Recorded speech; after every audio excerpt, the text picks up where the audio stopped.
What's up mga langga? Kumusta kayo? Kasama ko ngayon ang aking mama at ang kanyang pinsan na si Nanay Caridad. Sinintay po namin na maluto yung niluto ni Archel na native chicken mga langga para sa aming agahan, no? Kasi po wala kaming ulam for today's video. Kaya ayun, kinatay niya yung kanyang isang manok mga langga. So, ayun, pagkatapos ng mahabang sandaling paghihintay ay natapos na din sa pagluluto yung aking pamangkin na si Archel, yung pamangkin ko na laki ang naka-topless na yan. So, ayan yung aming sinabaw na manok mga langga, no? So, pasensya na kayo at medyo magulo talaga yung aming kainan mga langga dahil maraming bata.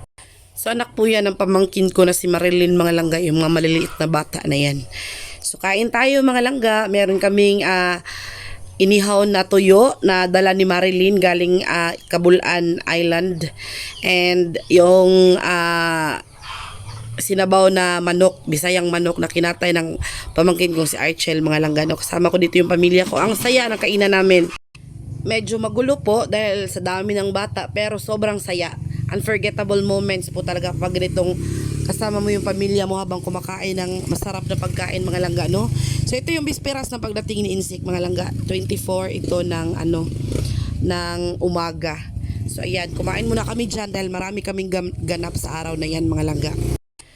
So maliligo po kami ng dagat sa araw na to kasi tradisyon po sa amin talaga na kapag 24 or San Juan ay maliligo talaga kami ng dagat. Yung iba nga nagdudumi-dumi sa kanilang mukha dahil yun yung tradition, di ba?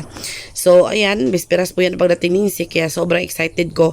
At yung video ng paliligo namin ng dagat mga langga, isi-separate ko yun para makita niyo yung ganap sa paghahanda namin sa aming baon. Konti lang naman na baon, simpleng-simple pero masarap pagkasama mo yung pamilya mo sa handaan mga langga, no?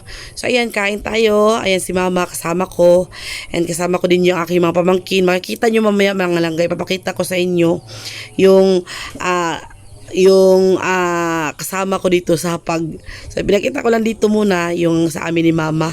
Bino-voice over ko ito mga langga kasi nga may nagmu-music na naman. Alam niyo naman kapag maraming speaker na kasi dito sa aming mga kapitbahay mga langga, anytime soon or anytime nagpapa-music po sila.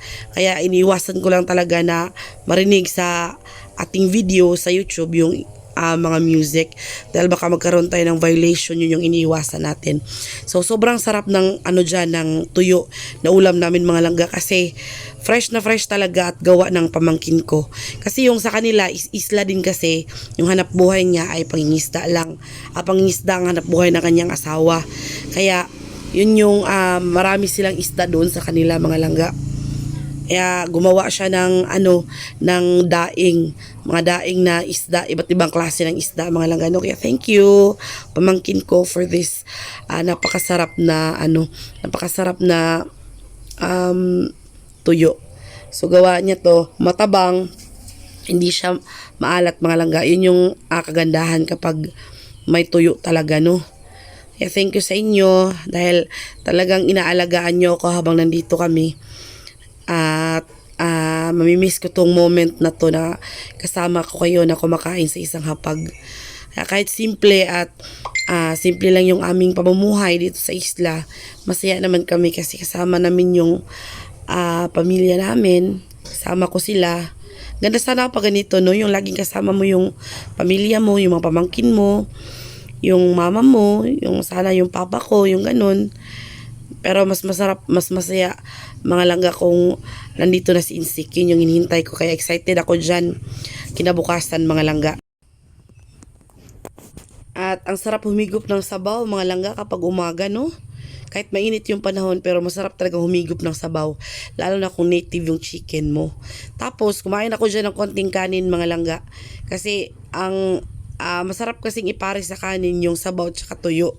So lalabag muna tayo sa ating iniiwasan na mga pagkain, no? So ngayon lang naman to mga langga, hayaan nyo na po, baka magalit kayo at lumabag po ako sa aking patakaran na no rice muna, no? Pero habang nandito po muna ako sa isla, kakain muna tayo ng kanin pero konti lang naman. Iniiwasan ko pa rin po talagang mapadami para hindi tayo mas lalong lumobo, no mga langga, no? So Ang saya ng usapan namin dyan, iba't ibang topics, iba't ibang kwentuhan habang nandito yung mga pamangkin ko. So, share ng mga stories at mga experience, no? Yung mga kaganapan dito habang wala kami. So, share talaga kami ng ng napag-uusapan. At kinikwento ko din yung mga buhay-buhay namin dyan, buhay-buhay namin dito sa bukid. Kaya sobrang saya, tawanan, kwentuhan, habang kumakain ng masarap na umagahan mga langga, no? So, kain tayo. Alam ko nagugutom kayo habang nanonood sa amin. Kaya kain lang tayo mga langga. Kumain din kayo dyan. Pagsukad na mo, magsando kayo dyan ng kanin at may sabaw dyan. So maya umabot. So maya niyan ay dumating si Angelo. So ayan, pinakain din namin yan si Angelo. Minsan dito siya kumakain sa amin mga langga. So ayan, pagkatapos kong kumain mga langga, si Angelo yung pumalit sa akin sa upuan kasi nga wala nang space, no? Kaya ayun, binidyohan ko sila para meron din silang exposure, para makilala mo din sila. Yung nakahubad na yan si Archel, yung asawa niyo yung nakaputi, si Marilyn naman yung mga anak niya. So of course si Angelo nakikilala niyo na, at talagang binata na siya mga langga. So masaya kami, thank you so much. Hey, what's up mga langga? Good morning sa inyong lahat. Kasi papunta po kami ngayon mga langga sa Baybayin, char. Kasi po ngayon po yung dating ni Insik mga langga. Susunduin namin siya sa Baybayin. Sa Baybayin or sa, ano ba yan? Basta Baybayin. Sama ko yung mga pamangkin ko sa likod. So ngayon po yung dating ni Insik dito sa isla mga langga. Sumunod po kasi siya. At binili niya kay Papa tsaka sa kapatid ni Papa yung mga aming mga babies. Kaya ayun, andito kami at hinihintay po sila dito sa Baybayin. Nakikita niyo po yung unang vlog ko mga langga, unang upload ko na pinakita ko sa inyo yung Baybayin ba, yung tambayan ko noon. Every time na may problema ako, 'di ba? Napakita ko na yun sa inyo. Ngayon naman ipapakita ko naman sa inyo yung kabilang version or kabilang itsura ng Baybayin mga langga. So magkatulad lang, ang kaibahan lang ay yung sa kabila ay mabato, dito naman ay puro lupa lang. So kita ko sa inyo, sobrang init dito mga langga. Talagang nakakaiyak yung init, sakit sa mata. Tapos pawisan ka lagi kasi nga sobrang init, pero okay lang. Importante nakabisita tayo dito sa ating hometown, no? Ibang-iba yung feelings mga langga kapag nakikita mo yung lugar kung saan ka lumaki, yung lugar kung saan ka nahubog, at yung lugar kung saan mo binubuo yung mga pangarap mo. Yung ganun ba naging bahagi ng buhay mo. Kaya yun. Ay! Asam to siya. So ayun mga langga, without further ado, pakita ko sa inyo yung lugar. So ito yung kabilang itsura, yung itsura ng kabilang Baybayin mga langga. So kung napapansin nyo, malaki yung kaibahan. Kasi yung sa kabila maraming panas, kung sa Bisaya pa or bato. Dito naman wala. Lupa lang yun, pero marami pa ring mga pump boat. Sobrang init mga langga, kaya dito lang tayo sa malilim. Marami din ditong mga mangrove. So nakikita nyo po yan, maraming mga nakatanim dyan ng mga mangrove trees. Yan. Yan. So dito kami naliligo noong nung San Juan, nung nakaraang taon, nung kasama pa namin si Inday Lucy. Pero ngayon, yan. Iba talaga yung yung itsura. Yan, maraming mangrove. Ayan. Diba? Ganyan yung itsura dito sa lugar. Yan. Dito naman si Muna. Kasama ko yung mga pamangkin ko. So, ito namang isa ay asawa ng pamangkin ko. Ayan siya. Tapos yung kanilang baby, si Muna. Dili si Muna yung baby nila. Itong baby na karga ni Muna. Ang dadadadang. Saya na po sila insect mga langga. Yan na sila. Yes, nanay Sige, daddy.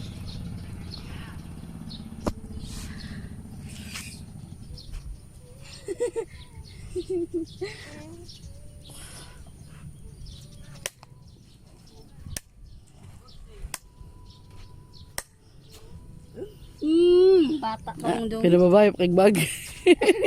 Amo, ni daddy.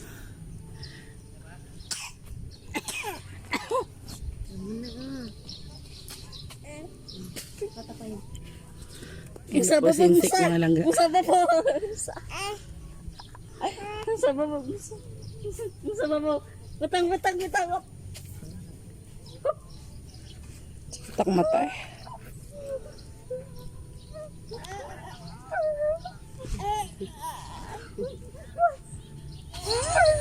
So, yan na po si insect mga langga oh. Sinundo po siya ng dalawang kapatid ko. I mean yung isang kapatid ko at yung pamangkin ko. So, sinundo po siya doon sa talibon mga langga para ano. Kasi kapag maghihintay pa po siya ng ano ng pasaheroan na bangka, abutin po siya ng hapon.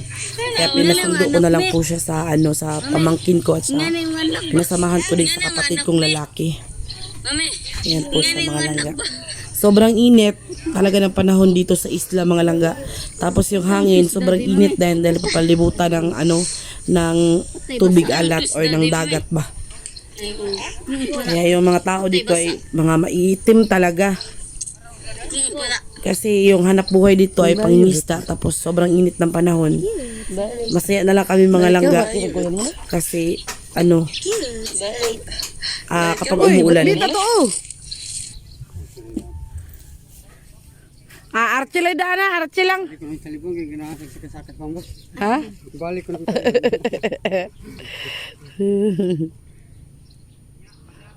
Anak ng electric fan na eh. Ito na hulingin. Sugat ng lawan. Oo, kabot. Oh, tunga sa ako. Mga gwapo bito. Hulingin. Sabi nagpisig dia pang dawan eh. Si Rosa, Oh. bugoy ito ka na sa ati. Bugoy kay liwat sa. Magisiga sa lang. Sige pa eh. So yun mga langga, pagkatapos naming magluto ng dala ni insect na isda at saka yung chicken feet, ay nagla-lunch na po kami. At pagkatapos po ay nagpahinga na po kami dito sa ano sa dito lang sa malapit sa bahay namin. Meron kasing papag dito. Dito lang sa ano sa bakuran namin ba. Malapit talaga sa bahay namin. So, si mama nakikinig yun ng radyo mga langga. Kasi ano na ng mga oras na yan, parang tanghali na. So yung iba nag-chill na no. Kasi nga tapos ng busog na, papalipas ng oras, tapos insect, hindi siya nakatulog ng maayos sa gabi dahil madaling araw pa lang daw ay gising na siya. Kaya pinagpahinga ko muna dyan. Ayaw niya pumasok sa loob mga langga. Ayaw niyang humiga doon sa loob. Kasi nga, sobrang init ng panahon talaga kapag doon ka sa loob humiga. Paniguradong maluluto ka talaga. Parang kang lechon. Parang nililitsyon ka sa init. Dahil grabe talaga yung init mga langga. So, ito yung paligid ng bahay namin. Ito yung mga mga kapitbahay namin. Tapos merong peryahan dyan. May rolling ball, merong bulichi. Kaya sobrang saya mga langga. Tapos kinabukasan naman, kinabukasan na to mga langga ha. Kinabukasan, since bispiras na po ng kapistahan dito sa amin, ay naghanap kami ng mga ingredients na sa lulutuin namin. Nakabili po kasi kami ng konting karni lang naman mga langga para pagsaluhan namin ng pamilya ko. Kaya bumili kami dito sa nagtitinda ng mga gulay at saka ng mga aromatics para sa lulutuin namin. Kaso lang naubusan na pala dito. Nakita ko dito yung kapitbahay namin na nalasing mga langga, kaya umalis kami kaagad. Tumatakbong oras.